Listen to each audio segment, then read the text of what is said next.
وقت کم ہے، مختصر بات کروں گا۔ آپ تمام احباب تشریف لائیں۔ دربار عالیہ ملنگیہ کی طرف سے، ادارہ ماہنامہ الملنگیہ کی طرف سے، Malangia Islamic research council of Pakistan اور ملنگیہ آرگنائزیشن کی طرف سے آپ سب کو دل کی اتھا گہرائیوں سے خوش آمدید۔ یہ دربار شریف، یہ کانفرنس ہال، یہ لائبریری، جو کچھ بھی آپ دیکھ رہے ہیں، یہ سب کچھ آپ کا اپنا ہے۔ جب دل چاہے کوئی بھی آپ کے ذہن میں مشورہ ہو، کوئی تجویز ہو، کوئی بات کرنی ہو، میرا نمبر نوٹ کر لیجئے گا، موبائل نمبر۔ ماہنامہ الملنگیہ گزشتہ 26 سالوں سے شائع ہو رہا ہے۔ تھوڑا سا تعارف کروانا چاہتا ہوں اس درگاہ شریف کا۔ پورے پاکستان میں جاتا ہے، بیرونی دنیا میں بھی پڑھا جاتا ہے۔ اور الملنگیہ جو ہے، یہ نام کیوں تجویز کیا گیا؟ آج سے 26 سال پہلے اس کے پیچھے کیا فلسفی تھی؟ اس کے اوپر لاکھوں کروڑوں روپے خرچ کیا گیا، اس نام کے اوپر۔ وجہ اس کی کیا ہے؟ وجہ یہ ہے کہ الملنگیہ کا چہرہ جو ہے وہ الف لام میم ہے۔ الف لام میم سے اس کا آغاز ہوتا ہے۔ باتیں بے شمار ہیں، وقت کم ہے۔ عمر 44 سال ہو گئی۔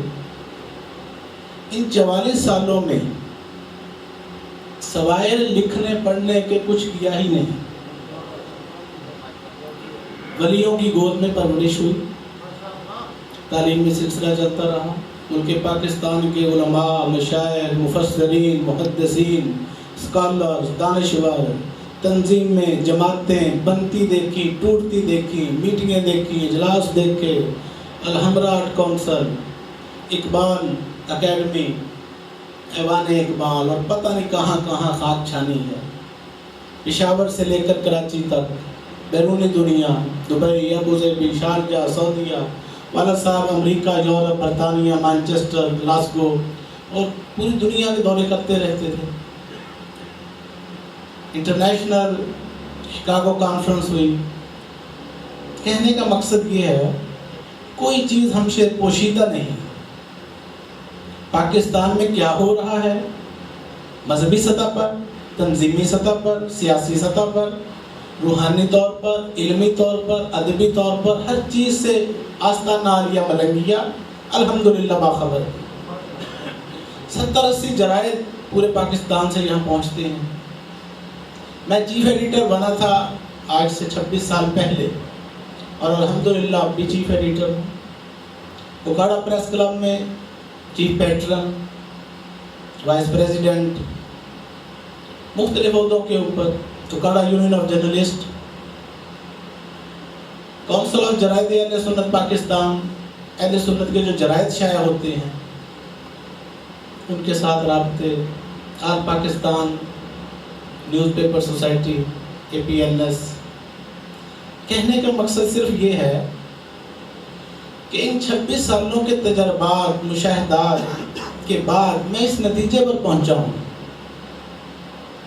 کہ تبدیلی اس طرح نہیں آ سکتی جس طرح ہم چاہتے ہیں۔ یہ میرا ذاتی مشاہدہ ہے۔ کالج کی تعلیم حاصل کی، یونیورسٹی تک گئے، علماء کے ساتھ بند کمروں کے اندر 6-6 گھنٹے، 8-8 گھنٹے نشستیں ہوئی۔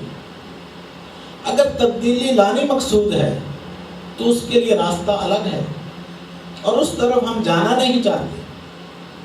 معذرت کے ساتھ میں یہ تلخ باتیں کرنا ضروری سمجھتا ہوں کہ اب وقت نہیں رہا، وقت ضائع بہت ہو چکا، ٹائم اتنا ویسٹ ہو گیا کہ ہم نے جو کرنا تھا وہ نہ کر سکے۔ ہم مجرم ہیں اللہ رسول کی بارگاہ میں۔ اس کے حقائق، اس کی وضاحتیں، اس کے لیے ایک الگ انبار ہے میرے پاس۔ مؤدبانہ گزارش صرف یہ ہے کہ ہم سب نفرتوں سے نکلیں۔ پیغام اولیاء، یہ دربار عالیہ ملنگیہ یہاں سے پیغام محبت نشر ہوتا ہے اور پوری دنیا میں جاتا ہے۔ پاکستان ٹیلی ویژن پر پروگرام ہوئے، مجھے انوائٹ کیا گیا، وہ سارا کچھ آپ انٹرنیٹ پہ دیکھ سکتے ہیں، فیس بک پر، سوشل میڈیا پر۔ تبدیلی کا عمل جو ہے، فرقہ بندی ہے کہیں اور کہیں ذاتیں ہیں، کیا زمانے میں پنپنے کی یہی باتیں ہیں۔ حرم پاک بھی، اللہ بھی، قرآن بھی ایک، کچھ بڑی بات تھی ہوتے جو مسلمان بھی ایک۔ یہ لا الہ الا اللہ محمد رسول اللہ پڑھنے والوں کے اندر اتفاق نہیں، تو پھر ہم نے غیروں کو کیسے لانا ہے اس دین کے اندر؟ جماعت اہل سنت ہو، منہاج القرآن ہو، دعوت اسلامی ہو، سنی تحریک ہو، یا دیگر جتنی بھی تنظیمیں ہیں پاکستان کی، وہ سب یا رسول اللہ کہنے والے ہیں۔ ہم سب اتحاد قائم کریں پہلے، تو جب متحد ہو جائیں گے تو طاقت بن جائے گی۔ پھر طاقت کے ساتھ جب آپ آگے بڑھیں گے تو جیسے یہ پاکستان بن گیا تھا، اسی طرح پاکستان کی مقصدیت بھی حاصل ہو جائے گی۔ ایک بات، یہ دربار شریف، یہ خانقاہ، یہ درگاہ، یہ آستانہ، یہ حاضر ہے جتنے بھی یا رسول اللہ کہنے والے ہیں، سب کے لیے پیغام محبت، نفرتوں سے کوئی غرض نہیں۔ نفرتوں نے دیا ہی کچھ نہیں، سوائے تباہی، بربادی، دوریاں، رنجشیں، نفرتیں، عداوتیں۔ ان سب چیزوں سے کیا ہوا؟ گروہ بندیاں ہو گئی۔ ایک جماعت تھی، پھر 4 جماعتیں بن گئی، وہ 4 جماعت ٹوٹی تو 8 بن گئی۔ ہوا کیا؟ طاقت کمزور ہوتی چلی گئی۔ اندازہ بیاں اگرچہ بہت شوق نہیں ہے، شاید کہ ادھر جائے کسی دل میں میری بات، کسی ایک کے دل میں بھی بات پہنچ گئی، میری بات سمجھ میں آ گئی، تو بات کرنے کا مقصد پورا ہو گیا۔ عقل مندہ را اشارہ کافی است، عقل مندوں کے لیے اشارہ ہی کافی ہوتا ہے۔ آپ سب ارباب عقل و دانش ہیں، صاحبان علم ہیں، بات کو سمجھتے ہیں، تو اس کے لیے آج کی یہ جو نشست ہے، چونکہ اس کا ایجنڈا، اس میٹنگ کا جو ہے وہ مرکزی خیال، وہ مینار پاکستان پر عزت رسول کانفرنس جو منعقد ہونی ہے، جیسے حضرت نے بتایا 12 نومبر کو، اس کے لیے آپ سب کوشش کیجئے گا۔ میں نے جو گزارشات کی ہیں اس میں نے مختصر ٹائم میں بہت کچھ آپ کے ذہنوں تک پہنچا دیا ہے، ٹرانسفر کر دیا ہے۔ ہر جمعرات بعد نماز عشاء یہاں دربار شریف پر درس روحانیت کے نام سے ایک اصلاحی پروگرام ہوتا ہے، 1.5-2 گھنٹے کا۔ اگر 1-1.5 گھنٹہ آپ نکال سکیں، اکاڑا والے جو ہیں تو ضرور تشریف لایا کیجیے۔ اس کے اندر آپ کو وہ کچھ پتہ چلے گا جو آپ کو علم نہیں ہے، جو منظر عام پر نہیں لایا جاتا۔ نبی کریم صلی اللہ علیہ وسلم کی بے شمار احادیث ہیں جو پتہ ہی نہیں ہے مسلمانوں کو کہ یہ ہمارے نبی کی ہیں۔ دین جو ہے یہ ایک پیالی پانی کا نام نہیں، ایک وسیع اور عریض سمندر کا نام ہے۔ غوث، قطب، ابدال، صوفی، مجذوب، کلندر، یہ سب ہستیاں، 2 ہاتھ، 2 پاؤں، 2 کان، 2 آنکھیں، ایک دماغ، وہی آپ کے پاس ہے۔ حضرت شیخ عبد القادر جیلانی غوث اعظم، خواجہ معین الدین چشتی اجمیری، حضرت مجدد الفیضانی، بابا فرید الدین گنج شکر، خواجہ نظام الدین اولیاء محبوب الہی، داتا گنج بخش علی حجویری، حضرت ذوالنور مصری، جنید بغدادی، بائی یزید بستامی، نام اتنے ہیں رات گزر جائے نام ختم نہیں ہوتے۔ وہ ہستیاں آپ جیسے انسان تھے۔ وجہ کیا ہے؟ فرق کیا ہے ہم میں اور ان میں؟ فرق صرف یہ ہے، ہم اپنی مرضیوں کے غلام ہیں، وہ مالک کے غلام تھے۔